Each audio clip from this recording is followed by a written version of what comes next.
painful, and the arm is fixed in internal rotation and no external rotation is possible. So this is the X-ray of this particular patient, and we can see that there is a large inferior osteophytes which are present. But the important thing here to look after is there is a good space on the acromiohumeral aspect. So we expect that the rotator cuff function will be good in this particular patient. Now the treatment option we consider in this particular patients were medications and physiotherapy, a second generation total shoulder arthroplasty, a third generation or a modular total shoulder arthroplasty, reverse shoulder arthroplasty, and a hemiarthroplasty. Since the patient was young and we suspected the rotator cuff would be normal in this particular patient because of a good rotator cuff area, and you have a good acromiohumeral space, we went ahead with a total shoulder arthroplasty. You can go ahead with do an MRI to assess the exact status of the rotator cuff, and usually we recommend then up to a grade 2 of a rotator cuff degeneration, you can recommend a anatomical total shoulder replacement. And this was a post-op X-ray. The important thing here you can see is you have an offset glenoid. So this is a versatile humeral head component, and you have this is a modular component, so you can adjust the offset of this component. So this is a versatile component, the offset part is adjusted, and here is a comprehensive glenoid which is a 3-peg glenoid.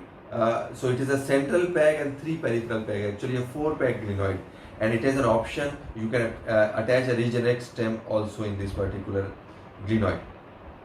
Now if we talk about the glenoid, there are some technical implications. So excessive medialization will lead to a decrease in cross section of the glenoid, so avoid excessive medialization. So if you have around 15 to 20 degrees of retroversion, you can do a eccentric reaming and correct the retroversion. If it is more retroversion, so if you have a retroversion more than 15 to 20 degrees, you have two options. You can use either a posterior bone graft or you can use a posterior offset glenoid. And if it is more than that, you need to use a reverse shoulder replacement. Avoid using a anatomical total shoulder replacement in these particular patients. Metal bagged and inlay designs have been launched, but they are not very successful as of the date. This was a metal bagged glenoid which has proved unsuccessful because of an accelerated polywear. Now this is a Zimmer trabecular metal glenoid. This is a good glenoid. This is a hybrid glenoid because this is a porous coated material which fits into the glenoid vault, and the peripheral part of the poly is cemented. So it has got a good fixation and it works since. The most common processes that we use is this. This is a modular glenoid base plate. It is it's a wide central peg with a 3 peripheral peg. It is a pear-shaped design, so it is wider in bottom as compared to top, and it is more anatomical kind of a processes. And you have two options. You can add a central poly peg into this design, or you can use a regenerate stem into this particular design. Now this comprehensive design comes up with its own instrumentation. You can use a central larger peg as I told you, and then there are 3 peripheral pegs. So there are specific instrumentations which will help you with this particular procedure. And this is the regenerate glenoid that I was talking about. So this is a central metal peg which fits up very nicely into the vault. It has a very nice purchase, and this particular design has a very less chances of glenoid loosening. The only problem here is if you have a loosening, if you want to revise your glenoid, it is very difficult to remove because it fixed up very snugly into the glenoid vault. So there is a nice paper in which the anatomical shoulder arthroplasty has been recommended as a good option even if in a case of glenoid bone loss by Daniel Song, and in this particular paper it has been described about using a bone graft as well as a posterior offset glenoid. Now glenoid loosening is a very common complication, and if we talk about the etiology, the cement fixation usually produces a thermal mediated damage adjacent to the implant and bone necrosis while the PMMA polymerization is setting, and therefore it may lead to a eventually enhanced loosening of the glenoid component. Now glenoid component, you can see radiolucent line in around 90% of glenoids. It is most common between 5 to 10 years. More commonly these lines are incomplete and they are less than 1.5 millimeters in diameter or thickness. The actual clinically apparent glenoid loosening is around 24 to 32% of all complications of total shoulder arthroplasty. The ideal glenoid retroversion should be less than 10 degrees. But they are not all loose. So if you want to see about actual glenoid loosening, the signs are: you have a complete radiolucent line which is more than 1.5 millimeters thick. You have a progressive and irregular lucency.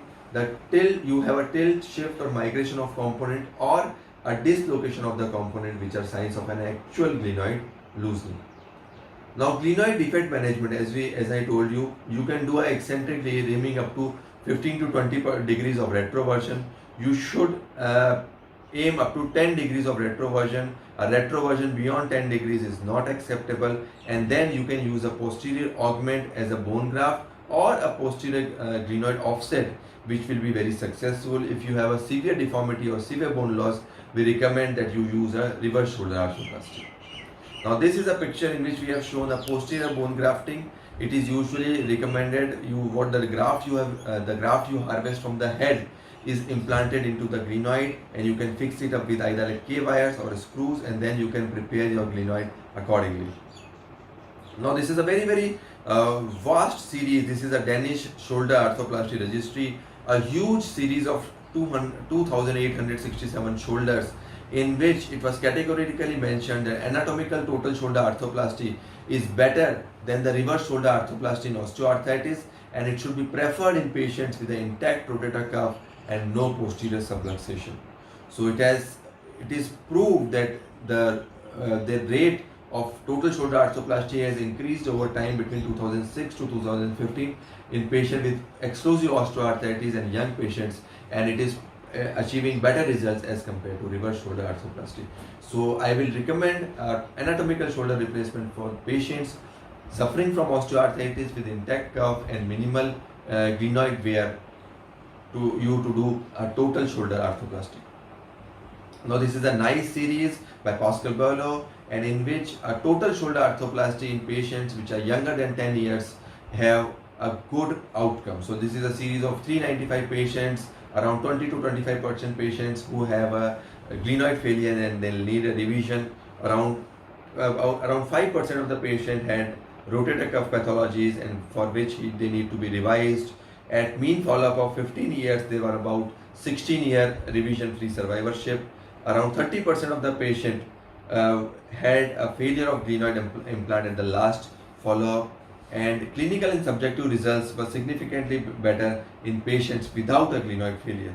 Radiolucent line score was significantly higher in patients with malpositioning. So malpositioning is a poor prognostic factor.